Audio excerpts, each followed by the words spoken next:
Sí, muchísimas, gracias a todas las personas que pudieron llegar y bueno, se van a ir sumando en el transcurso del seminario el resto de compañeras y compañeros.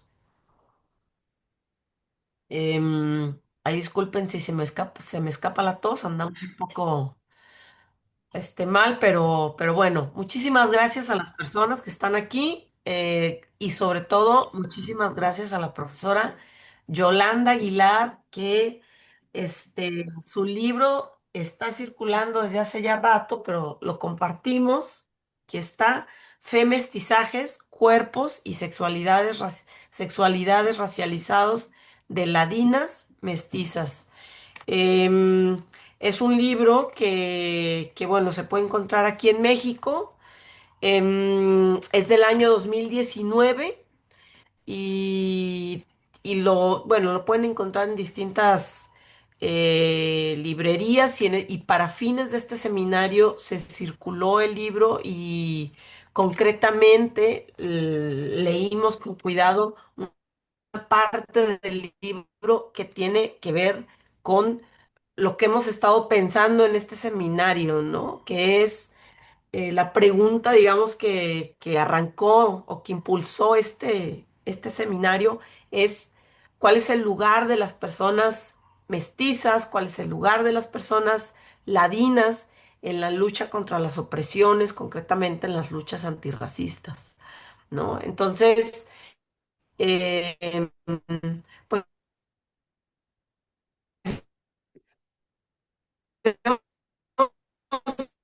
intentado. De ahí que agradecemos infinitamente su tiempo, su generosidad, y pues sí, su presencia, ¿no? Que nos, que nos haya hecho un espacio para poder dialogar y conversar y hacerle preguntas concretamente, ¿no? Queremos conectar como nuestra experiencia de no ser unas personas indígenas, no ser unas personas afro, o no sabemos nuestro origen indígena, o algunas personas sí lo saben, pero por procesos de es afro en la familia, pero también se niega. Entonces, queríamos un espacio, ¿no? Para conversar con usted y con otras personas y que nos ayuden a pensar y a pensarnos, ¿no? En la lucha contra las opresiones ahorita en momentos bien convulsos, ¿no? Entonces, bueno, disculpen tanto rollo, disculpen, pero pues sí, agradecer enormemente a la profesora Yolanda Aguilar. Yolanda Aguilar Urizar es antropóloga y feminista guatemalteca, es superviviente de la Guerra Civil de Guatemala. Esta es una breve reseñita. Su padre, dirigente democristiano, es asesinado en 1975 y su madre, abogada sindicalista, es desaparecida en 1983. La profesora Yolanda es detenida por la policía a los 15 años cuando repartía volantes en la calle.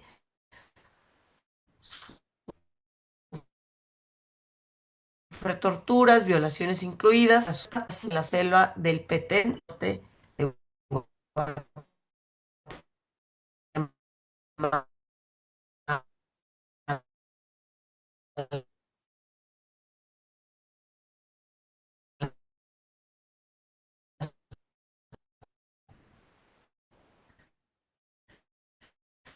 Combate a los 90, se integra en la Comisión para el Esclarecimiento Histórico en su país y acompaña a mujeres que vivieron violencia sexual durante el conflicto armado.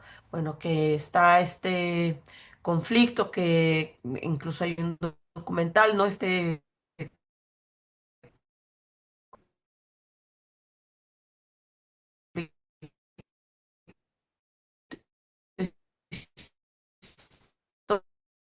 Histórico, ¿no? Donde se pues más allá de la noticia, instruir a las víctimas con parques públicos y monumentos.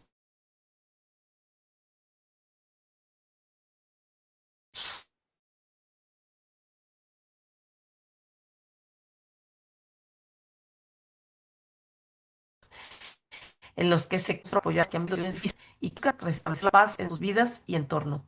El Centro de Sanación, Investigación y Formación Humanista y Transpersonal, CANIL, Germen y Semilla en Nahual, donde ella trabaja desde el 2008 en procesos terapéuticos de acompañamiento grupal a personas, organizaciones y movimientos sociales, buscando articular lo personal en un contexto social y político, y lo político vincularlo con los cambios personales.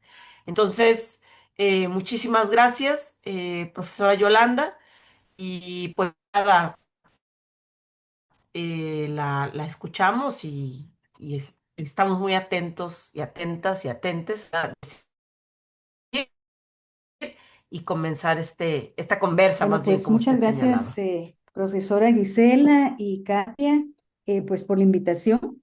La verdad es que me honra mucho, me da mucho gusto poder tener este diálogo con ustedes, eh, básicamente porque yo siento que Guatemala, especialmente Guatemala y México, tenemos una historia común, aunque, digamos, han tenido diferentes formas de evolucionar, pero lo que sí es cierto es que tenemos ahora la posibilidad de dialogar sobre un tema que nos concierne a ambos contextos, eh, aunque a partir del liberalismo las historias se hayan ido fluyendo de maneras diferentes. Gracias por esa reseña porque me permite, para empezar, decir que vivimos en un mundo en donde ya no podemos seguir trabajando las temáticas, ¿verdad? Como temas separados, sino que las problemáticas que nos conciernen a todas, a todos y a todes, en el sentido de que no somos ni una sola cosa, y muchas veces lo que utilizamos son categorías para argumentar que, que somos linealmente en una dirección. Digamos que en la actualidad la apuesta de Centro Canil es una apuesta en el sentido de que más que separar, necesitamos integrar. Y entonces, esta historia nuestra nos ha llevado a entender, por ejemplo, cuando trabajamos con sobrevivientes de violencia sexual durante el conflicto armado, había una pregunta que rondó en mi propia experiencia, y es que en el feminismo, en los feminismos de los años 80 y posteriormente en los años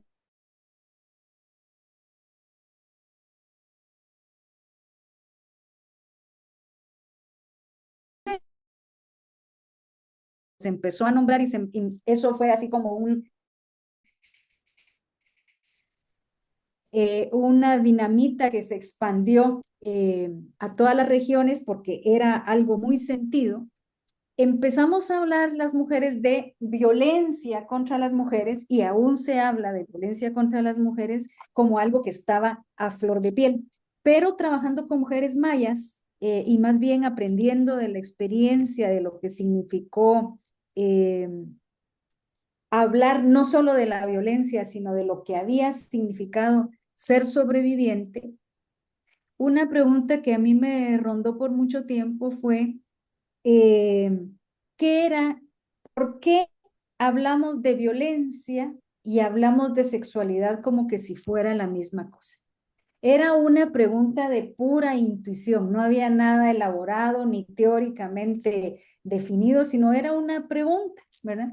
Y poco a poco fui descubriendo que generalmente las mujeres hablábamos, o en aquel momento hablábamos, como que si violencia y sexualidad se estaban refiriendo a la misma cosa y no concebíamos la separación de estas dos categorías eh, como que iban en direcciones, eh, digamos, que podían ser entendidas de maneras diferentes, ¿verdad?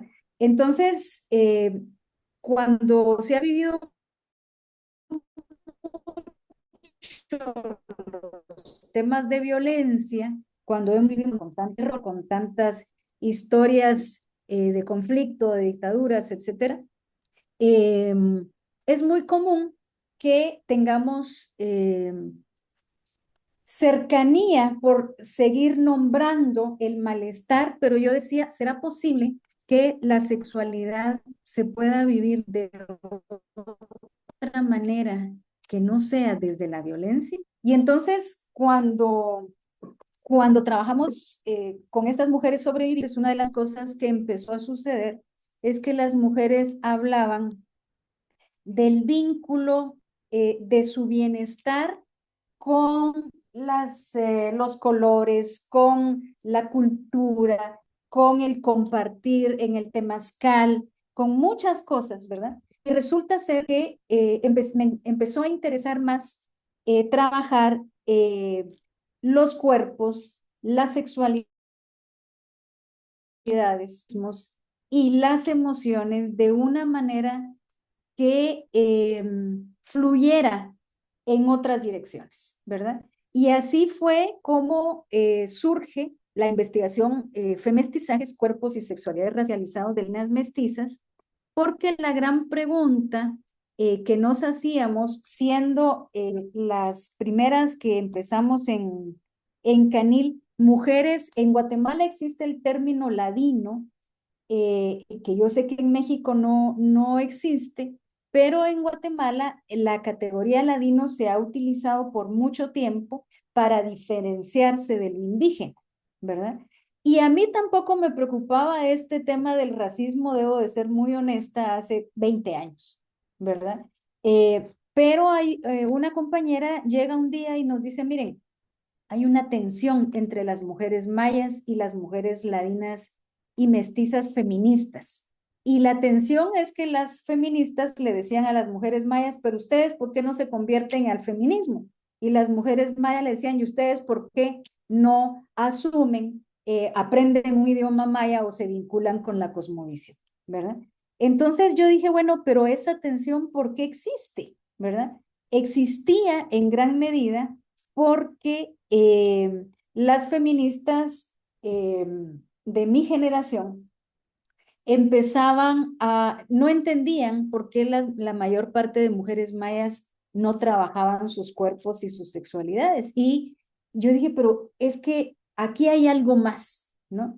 Entonces resulta que ese algo más era que las mujeres ladinas o mestizas en Guatemala no veíamos la importancia, no atravesábamos a través de nuestros cuerpos, no teníamos la vivencia de haber nacido, crecido en una comunidad, de hablar un idioma, de tener una cosmovisión propia, sino que al contrario, hablábamos un idioma que, bueno, que fue resultado de una invasión.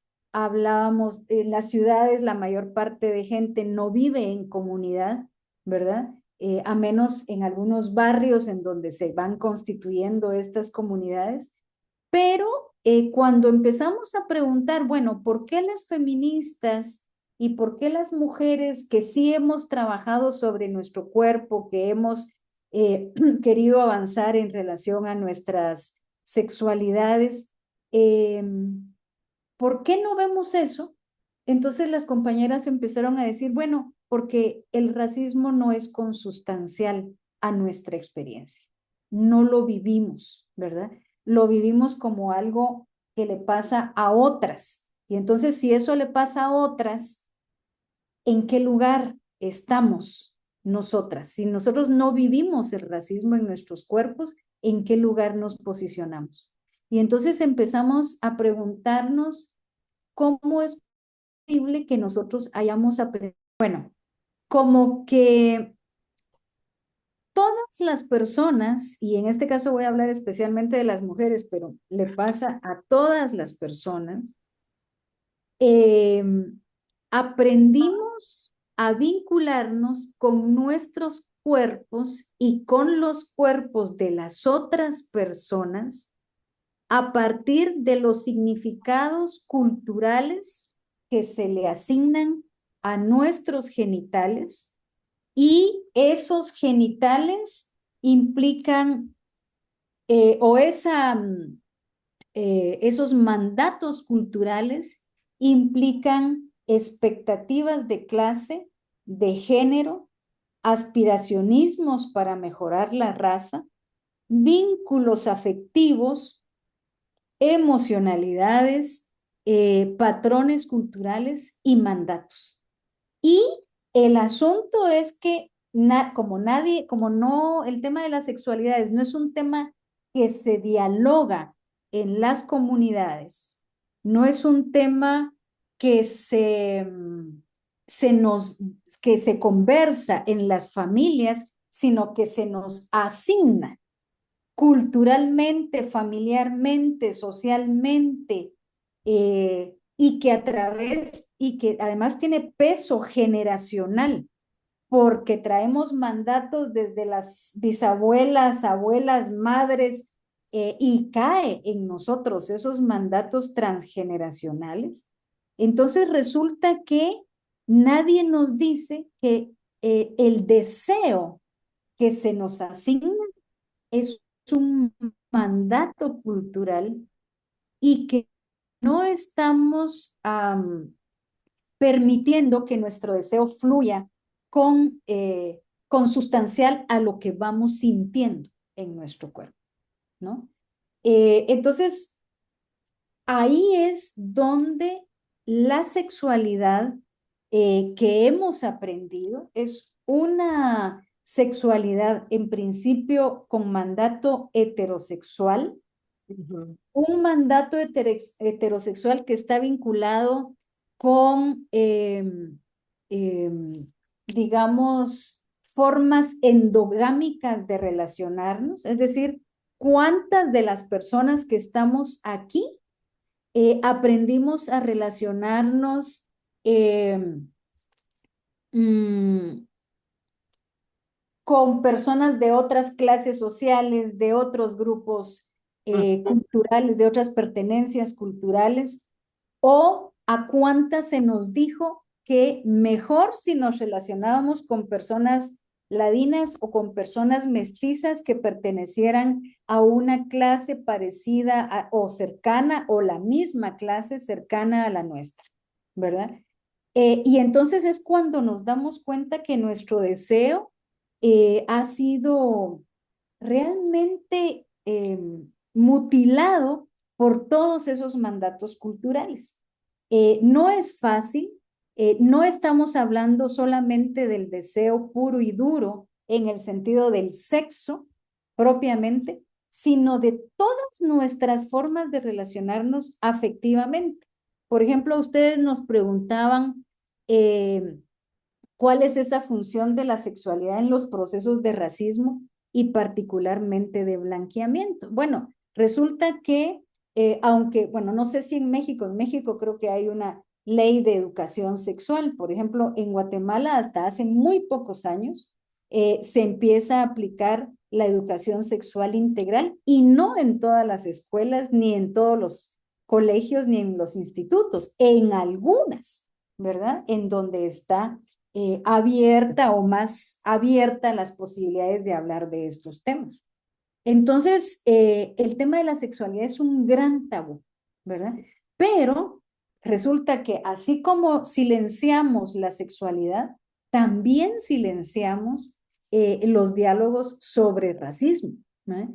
Yo entiendo, por ejemplo, porque muchas compañeras, amigas y amigos han ido a estudiar allá a México, cómo el racismo se oculta porque, bueno, en México, por ejemplo, porque el mestizaje está dado como algo que ya está establecido, ¿verdad? Y entonces, como todos somos iguales, pues entonces no se habla de racismo o no existe racismo. En Guatemala es al revés. En Guatemala, lo ladino es una categoría que existe para diferenciarse de lo indígena, para salir huyendo de lo indígena, de lo opresivo, de lo afrodescendiente. Eso fue hace 200 años y hasta hace poco las discusiones iban en la línea de Aquí los ladinos somos todos aquellos que no somos indígenas, ¿verdad? Pero la ventaja y la desventaja al mismo tiempo de esta categoría de la ladinidad es que cuando se le preguntaba a una, y todavía existe, cuando se le pregunta a una persona qué significa ser ladino, la única explicación es no soy indígena, o no soy persona afrodescendiente. Y entonces el cuestionamiento en femestizajes fue decir, no se vale, no es posible construir una identidad a partir de una no identidad, a partir de todo lo que no soy.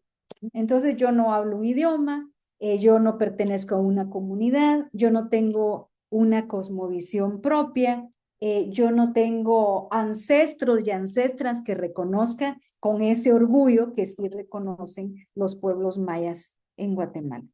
Entonces, digamos, una primera aproximación que a mí me parece importante dejarles es que cuando yo estoy hablando de identidad ladina mestiza, no estoy hablando de un proyecto ni de una identidad racial. Lo ladino mestizo no es una identidad racial, es una identidad política para que las personas ladinas y mestizas tomemos conciencia de que ese no estar en el mundo no nos sirve para construir absolutamente nada. Aquí, a partir de los acuerdos de paz en 1996, eh, se, se habló de los 4 pueblos: el pueblo Xinca, el pueblo garífuna, el pueblo maya y el pueblo ladino. Y cuando presentábamos y nos preguntábamos aquí, bueno, ¿en dónde está el pueblo ladino? ¿Cuáles son las cosas en común? Aquí una de las cosas que se ha dicho es las procesiones de Semana Santa. Entonces, ¿qué significa?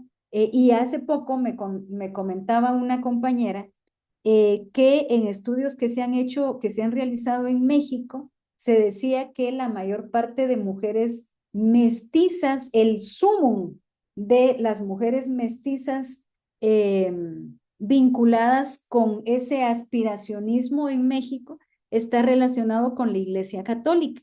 Eso lo decía Marta Patricia Castañeda, antropóloga mexicana. Eh, en Guatemala diríamos que es bastante similar. Ahora aquí hay una fuerte influencia de los grupos evangélicos, ¿verdad? Y eso ha cambiado un poco. Pero en donde sí es inamovible hasta ahora y es, no inamovible, es indiscutible que hemos aprendido los patrones racistas para ser reproducidos es a través del aspiracionismo blanco que pasa por el aprendizaje de nuestro deseo. No me lo tienen que responder aquí, pero por ejemplo, yo les preguntaría a ustedes, ¿cuántas de ustedes o cuántos de ustedes se han pensado su deseo? ¿En dónde está su deseo? ¿Con quiénes han establecido relaciones sexoafectivas, verdad? ¿Y cuáles han sido las contradicciones que han tenido si es que han establecido relaciones con personas de otros pueblos, concretamente pueblo maya o pueblos afrodescendientes? Eh, ¿Hasta dónde hemos descolonizado nuestro deseo?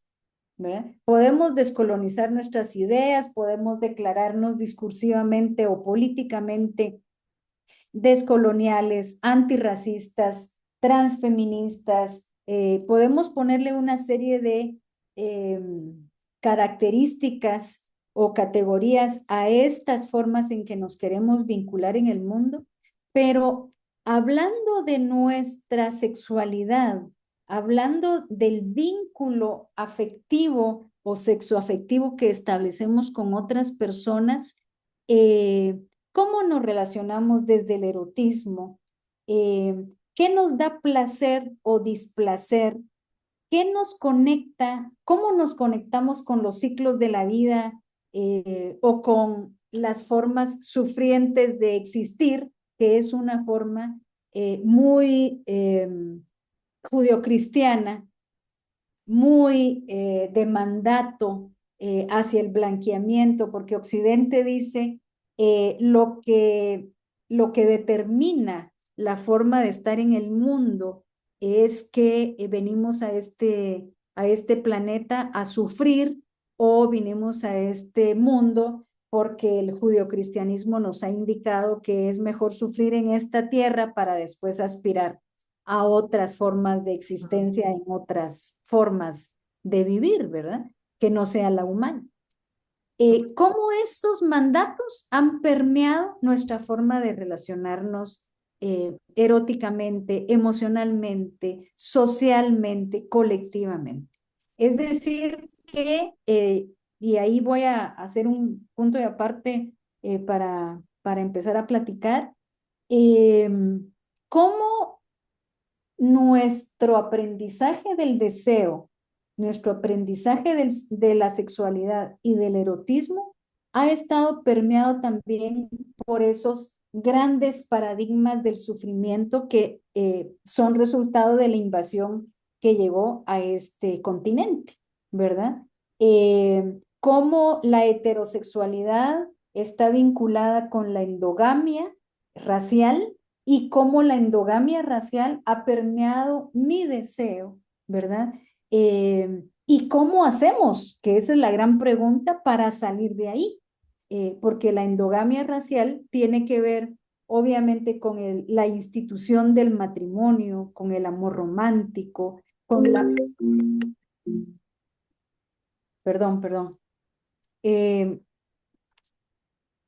con el amor romántico, con la endogamia, con muchas de estas cosas que son también mandatos que se aplican a nuestro cuerpo, a nuestras sexualidades, etcétera.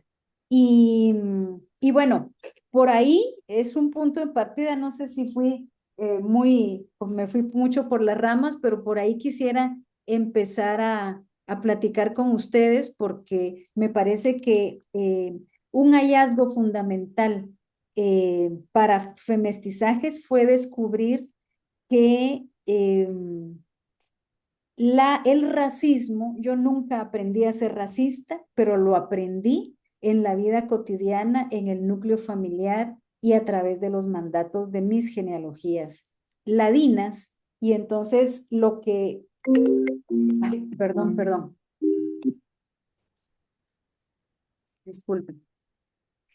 Lo que voy a desaprender tiene que ver con el reconocimiento de que lo ladino es también la historia racista que me antecede y tengo que reconocer que esa historia existe en mí para poder apropiarme de una propuesta de lo mestizo como aquello que quiero recuperar, como los orígenes que quiero recuperar, pero que necesito dar un paso previo y es reconocer que lo solo declararme mestiza per se no implica que esté desestructurando el racismo aprendido en mi cuerpo y en mi identidad y que no implica tampoco que lo esté dejando de reproducir. Por ahí empezaría por ahí para ver qué reacciones tienen ustedes. Sí, gracias. Dejé, a ver, ponemos, ahí está, nos vemos todos. Sí, muchísimas gracias, profesora Yolanda. Bueno, es una buena provocación, ¿no? Que no basta con nombrarse mestiza, mestizo, mestices, porque eso, ¿qué quiere decir, no? Entonces, bueno, abrimos ronda de preguntas, de comentarios. Pueden, en lo que la profesora Yolanda nos habló, pueden ir tomando sus notas, anotando sus preguntas. Y ya hay por ahí dos manos. A ver, quizá otra más para juntarlas, hacer rondas, ¿no? Este, si surge otro comentario, otra pregunta, a ver. A ver, a ver. Y Bueno, vamos comenzando con esas. Mirnix, bienvenida y buenas tardes, te escuchamos. Ay, buenas tardes, maestra. Este, pues me brinca mucho lo que comenta la profesora porque esta pregunta desde dónde pensamos el deseo, y pues la verdad es que sí es feo darse cuenta que hasta en eso hemos sido como adiestrados de alguna manera, ¿no? Sobre todo las mujeres, porque pues desde chicas nos dicen, no, mira, tú júntate con gente de tu clase, que de alguna manera estos discursos se han como modernizado. La otra vez estaba yo escuchando a un psicólogo de estos modernos que dice, es que busca tu persona vitamina, ¿no? Aquella que te alimente, que te nutra, que te aporte, que te haga crecer. Pero pues me pongo a pensar, bueno, es que pues no es como a fuerza, ¿no? Porque pues también tenemos derecho de disfrutar de las personas y de relacionarnos, pues aunque no sean vitaminas, ¿no? Pero la parte racial creo que forma parte de una complejización bien canija. Porque al menos desde mi historia familiar, mi mamá siempre sí nos decía, no te relaciones con gente más oscura que tú. Ella sí lo decía así descaradamente, ¿no? Una vez tuve un novio de República Dominicana, hace muchos años, y mi mamá pues pegó el grito en el cielo, dijo, que te van a salir negros tus hijos, ¿qué te pasa? Estás loca, y luego qué futuro les vas a dar. Digo, yo lo digo así lo expresaba ella. Y entonces, en esas, porque de alguna manera se mezcla un poco también la manipulación de los padres, porque pues uno quiere quedar bien con ellos, y uno quiere uno cumplir expectativas, pero yo no sé hasta qué punto si mis padres hubieran estado conscientes de estas elecciones raciales que nos enseñaban a nosotros, ¿no? Y que de alguna manera se van filtrando y filtrando, y entonces aprendemos desde el deseo, bueno, yo lo veo así, lo aprendemos desde el deseo que a lo mejor un negrito a mí no me va a provocar, no me va a detonar, como dice ahora la chaviza, ¿no? Pero sí un güero de ojo azul, sobre todo si tiene dinero, ¿no? Entonces, hasta eso está como muy orientado, ¿no? Y lo mismo pasa con la gordofobia, con otro tipo de estéticas, vamos a llamarle así. Entonces, pues yo creo que eso da mucho que pensar, y yo creo que pues es una buena oportunidad para saber también nosotros de estar conscientes de desde qué criterios nos estamos relacionando, que, porque todos decimos, no, yo no soy racista, yo no le hago el feo a nadie, pero yo no ando con afrodescendientes, yo no ando con mestizos, yo no ando con indios, yo no ando con discapacitados, con gordas, etcétera, o pelones o lo que sea, ¿no? Y ese es un discurso que todos manejamos. Y bueno, ese sería como mi comentario. Gracias. Gracias, Mirnix. Aitza, Hola, muchas gracias. Muchas gracias por compartir. Yo tengo como una pregunta que tiene que ver con en el proceso de investigación, no sé, y en esta larga experiencia y trayectoria, no sé si les ha tocado reflexionar también sobre los encarnamientos de las violencias machistas en los pueblos originarios. En mi caso, yo vengo de la unión de una mujer mestiza con un hombre mixteco. Y más bien lo que encarno tiene que ver con esta gran contradicción en donde muchas compañeras de pueblos originarios viven las violencias machistas, las encarnan, mi propia madre, mi propia familia está marcado por ese dolor, ¿no? En donde esta romantización de la vida comunitaria se quiebra. Y igualmente yo en mis uniones he estado con personas de pueblos originarios, ¿no? Varones, compañeras, ¿no? Y ahí hay un entrecruzamiento de la violencia machista que pasa, o sea, que se racializa, ¿no? En este sentido de ver como al varón, sobre todo de los pueblos originarios, como el no civilizado y el violento, ¿no? Pero ¿qué pasa cuando la realidad del encarnamiento sí pasa por ahí, ¿no? Cuando nuestra experiencia comunitaria sí tiene que ver con violencias machistas, obviamente exacerbadas por un vector histórico, pero que finalmente no importa la explicación que podemos darle, ¿no? En la historia se encarnan como violencia. Entonces ahí a mí me queda como esta pregunta de qué les ha llevado a sentir pensar eso, ¿no? Estos encarnamientos, porque si no, de repente parece, ¿no? que descolonizar el deseo pasa por folclorizar a los pueblos, pueblos y naciones originarias, y entonces hay que desear ahí, ¿no? Y es como una trampa bien interesante. Entonces, por ahí sería mi comentario. Muchas gracias. Sí, yo quisiera responder, si me permiten, a esto. Adelante, profesora, adelante. Gracias, gracias. Bueno, me parece muy importante, Aitza, tu comentario. Bueno, quisiera decir que, a ver, una de las cosas que nos pasa permanentemente, y ahí sí, de nuevo, a las mujeres especialmente, es que hemos aprendido a pensar en los otros como la prioridad, ¿verdad?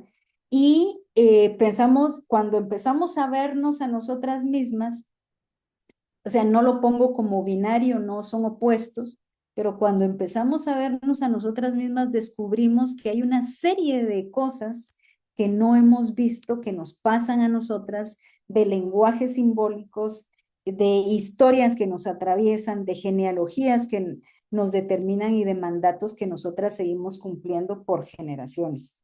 Entonces, eso me da pie para decir que, por ejemplo, y lo pongo porque a lo mejor esto te puede dar elementos también para pensar esto. Cuando yo trabajé con mujeres sobrevivientes, bueno, yo trabajaba temas de memoria, pero era lógico que empezáramos a trabajar con mujeres sobrevivientes de violencia sexual. Y yo había pasado por temas de violencia. Entonces dije, lo lógico, o sea, el hilo conductor es trabajar con otras mujeres que también vivieron violencia, ¿no? Y que vivieron violencias masivas, terribles. Pero me llevo una gran sorpresa, y es que trabajar con mujeres mayas, la experiencia de violencia, no era para que dieran su testimonio de violación, sino que las mismas mujeres empezaron a hablar de algo que yo no conocía en mi experiencia, y era haber sido, haber vivido la violencia sexual atravesada fundamentalmente por el racismo.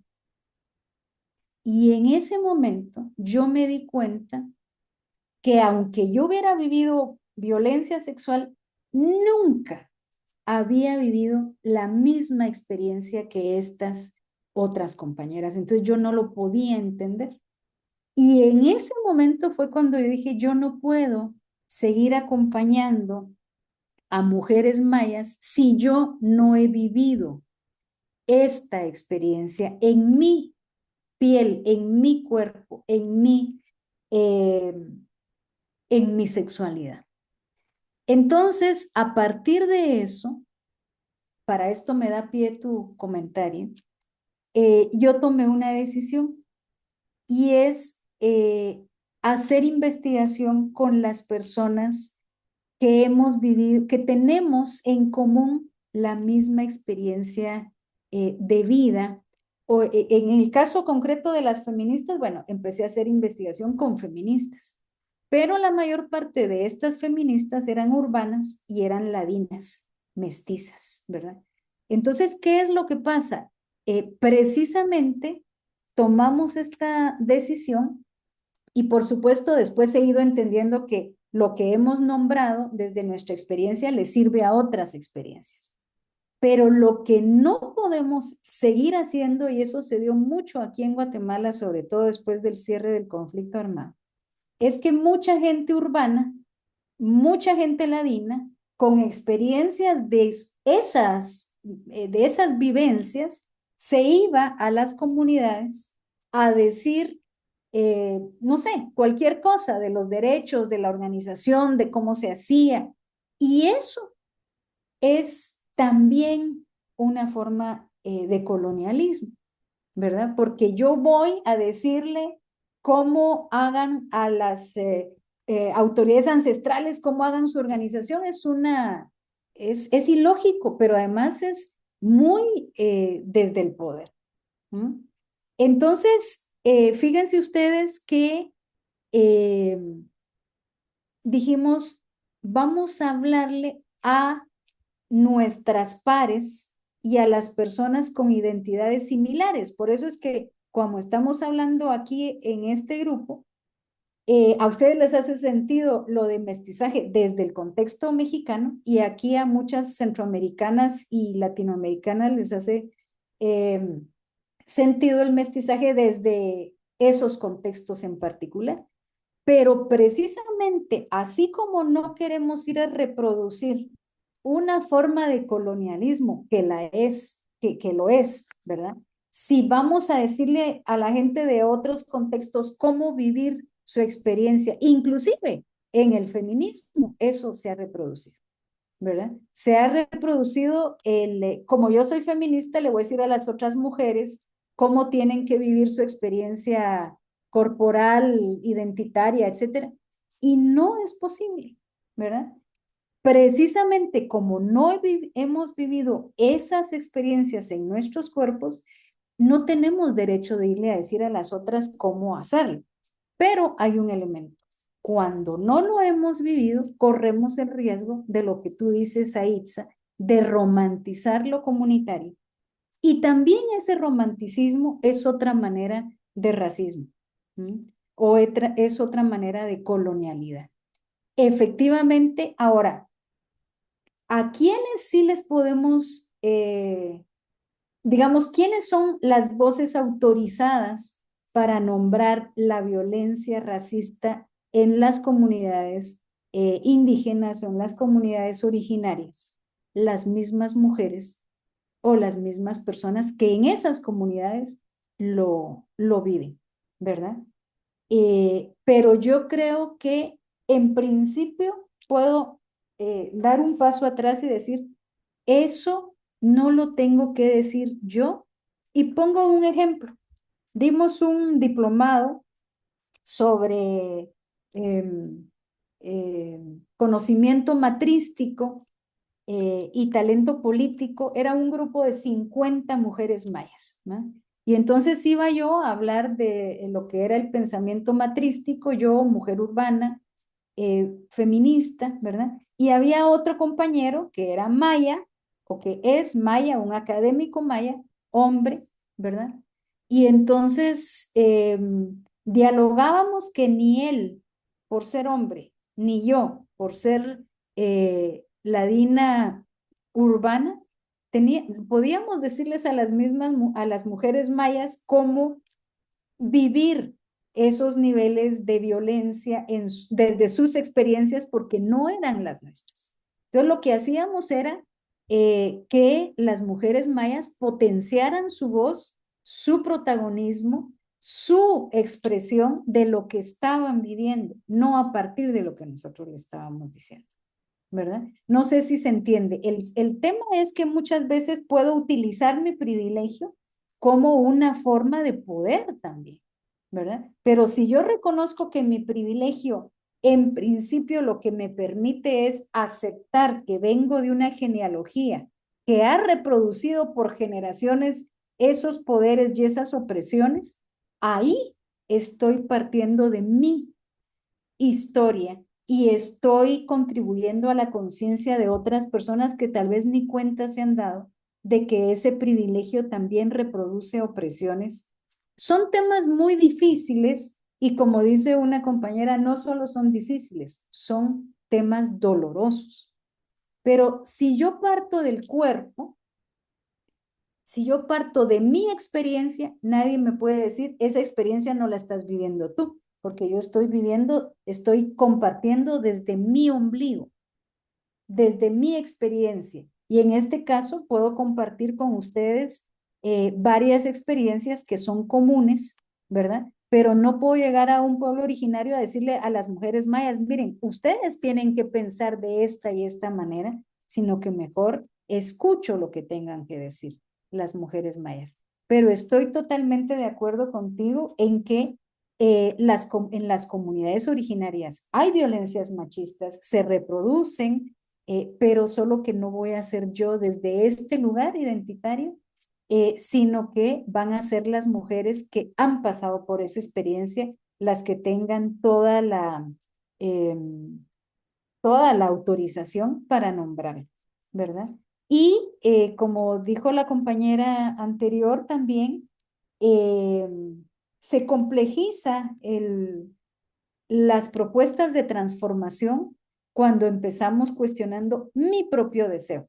Claro, mi mamá y mi papá no pasaron por estos niveles de reflexión y por supuesto no tenían conciencia. Tenían conciencia de que solo había que aspirar como mandato de mejorar la raza, porque el mejoramiento de la raza es un mandato que ha atravesado a toda América Latina, pero que se nota mucho más en sociedades donde, como México y Guatemala, donde los pueblos originarios tienen una voz importante y gracias a esa voz nos podemos ver a nosotras mismas, ¿verdad? Yo diría que ya no es suficiente entonces con repetir lo que dicen las compañeras mayas o las compañeras zapatistas o las compañeras de pueblos, sino empezar a oírnos entre nosotras y decir desde dónde nos cuestionamos a nosotras, desde qué poderes queremos desestructurar y por eso lo mestizo, y aquí sí voy a citar a Rita Segato,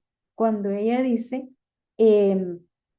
pensemos lo mestizo no como identidad étnica, sino como identidad política para apropiarnos de orígenes que nos fueron negados, ¿verdad? No para decir ahora folclóricamente, bueno, yo soy maya también y desde la apropiación, sino que cuestionando lo que ha significado ese mestizaje que ha ocultado las raíces de ese racismo y que más bien no ha querido hablar de él.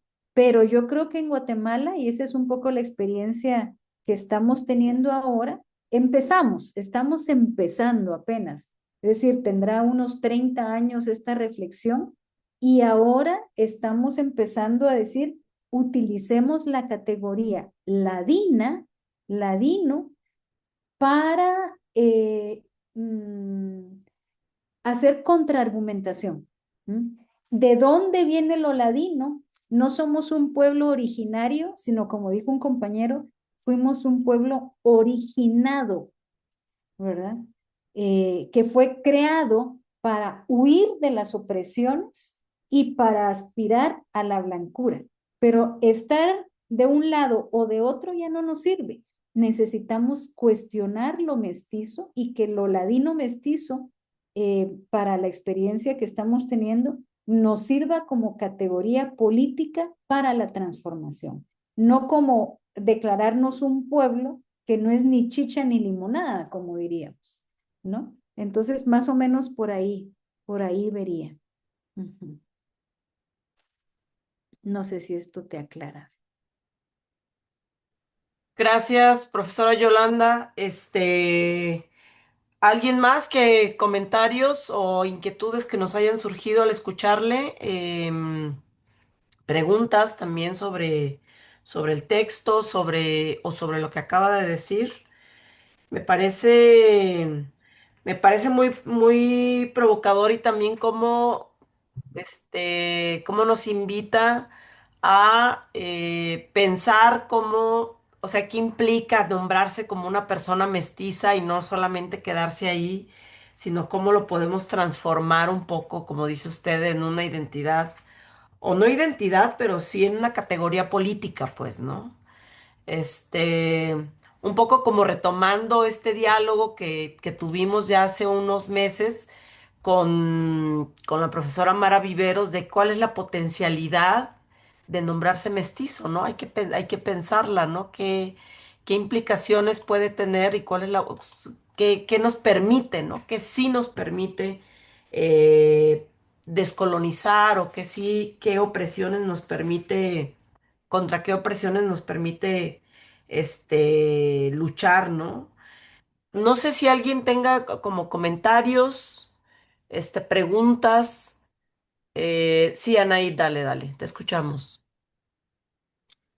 Algo muy puntual.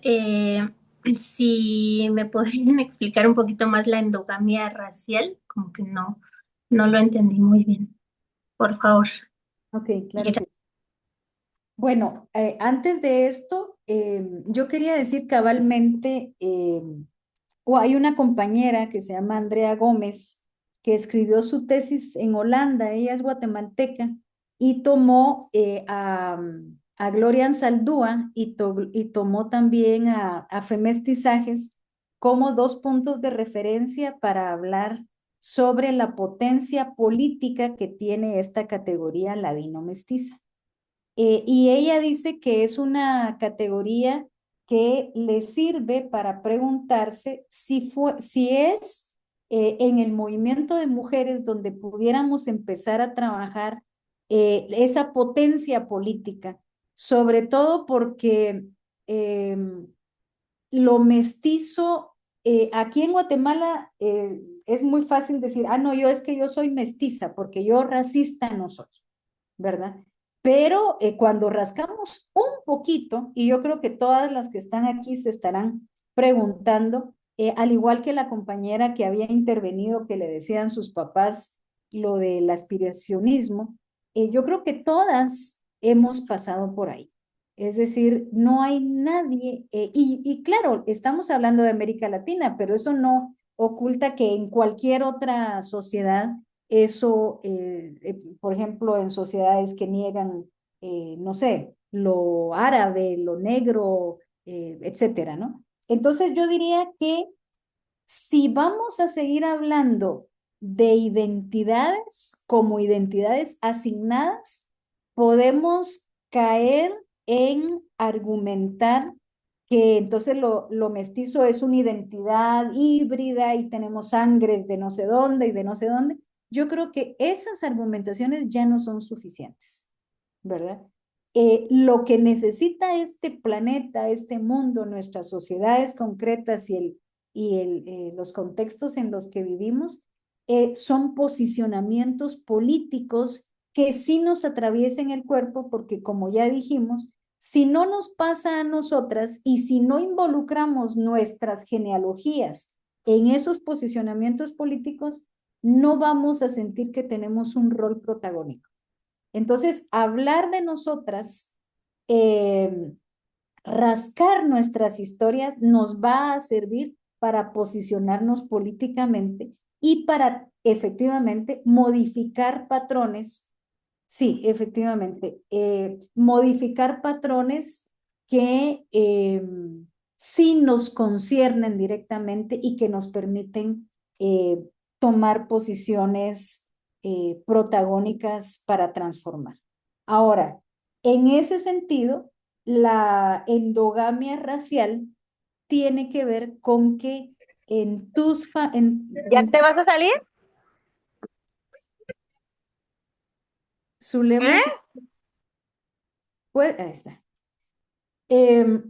La endogamia racial tiene que ver con esa orientación que recibimos de mantenernos en un grupo racial o en una clase social, en un grupo, en una clase, en un entorno, o con la orientación que recibimos de aspirar a lo blanco. Ahí está el sentido del blanqueamiento, ¿no? Entonces, la endogamia es, digamos, relacionarnos sexoafectivamente o afectivamente solo con ese grupo. No sé cómo lo viven ustedes en México, pero aquí en Guatemala, por ejemplo, existen los criollos. Los criollos es el grupo oligárquico que son los dueños de los medios de producción, eh, y que son los que tienen los recursos económicos, las grandes propiedades, que se relacionan casi todos entre ellos. Pareciera que estamos en el siglo XXI y que eso ya sucede menos, pero sigue sucediendo, en el sentido de que y todos son primos, todos son tíos, familiares, porque se casan entre las familias que tienen los recursos fundamentalmente, y esa es la endogamia. Es decir, que no voy a salir para relacionarme o para tener hijos con alguien ladino o con alguien más oscuro, como decía la compañera, sino que con el mismo grupo para que toda mi familia siga en esa misma línea económica y racial, ¿verdad? Hacia la blancura. En los ladinos y en los mestizos pasa más o menos lo mismo, pero en Guatemala tenemos el concepto también ladinización, es decir, personas que vienen de los pueblos originarios, pero que se trasladan a la ciudad de Guatemala y que, bueno, hablan su idioma entre ellos o entre ellas, pero, digamos, utilizan ya ropas de particular, digamos, ya no tienen, van perdiendo su idioma, se relacionan entre ellos, pero se van ladinizando, ¿verdad? Que es una manera de decir, van aceptando las maneras coloniales de existir y se trasladan a las urbes urbanas. Entonces, eso sería más o menos la endogamia racial. Sí, Ingrid. Adelante, adelante, Ingrid. Hola, ¿cómo están? Saludar a las compañeras, a la profesora Yolanda, felicitarla por su trabajo, muy interesante tu libro de mestizaje. Hay muchas aristas, yo creo ahí, rescato muchas cosas que trabajas ahí. El tema también de cómo posiciona la importancia finalmente también de un sujeto, ¿no? De cómo construir otra política. ¿Sabes qué? A mí me dan vuelta algunas cosas, por ejemplo, respecto a la relación de la institucionalidad, que tú mencionas que este feminismo mestizo o una parte importante del mestizaje blanqueado sostiene las instituciones coloniales. En Chile eso es muy explícito. También porque estas mismas instituciones que están muy ligadas al Estado-Nación son también parte no solamente de una lógica colonial, sino que también muy corrompida. Entonces ahí, ¿cómo a ustedes les ha resultado desde Guatemala trabajar desde otra política que posibilite?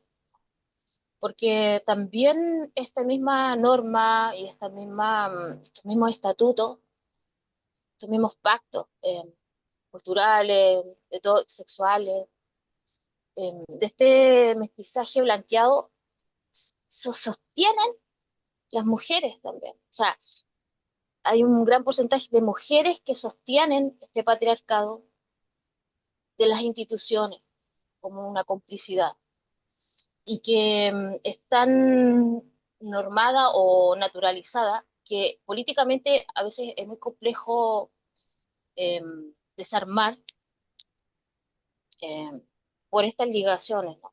Que también tienen que ver con el capital, con el lucro, y que están avaladas detrás del Estado-Nación. Entonces, ustedes como en Guatemala, desde un feminismo que han venido haciendo, ¿cómo han afrontado eso? ¿Qué elementos políticos podríamos ustedes recomendar desde su experiencia? No sé si, espero que haya sido clara. Sí, sí, gracias. Sí. Yo diría que estamos hablando de lo mismo. Hay una clara diferencia cuando Gisela leyó eh, mis antecedentes, digamos, decía que yo venía del feminismo de la diferencia, que fue un feminismo que a mí me influyó muchísimo, sobre todo porque era el feminismo que estaba más vinculado con los cuerpos, con las emocionalidades, con el vínculo entre las mujeres desde el lugar simbólico, ¿verdad?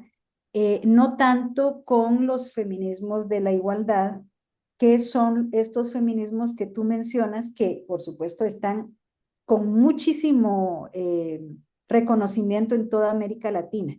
Los feminismos de la igualdad son todos los de Beijing, son todos los de las políticas públicas, son todos los que han planteado lo de las cuotas y que finalmente con los cambios también que han tenido los estados-nación, que cada vez vienen en mayores debilidades, tal vez con algunas honrosas excepciones.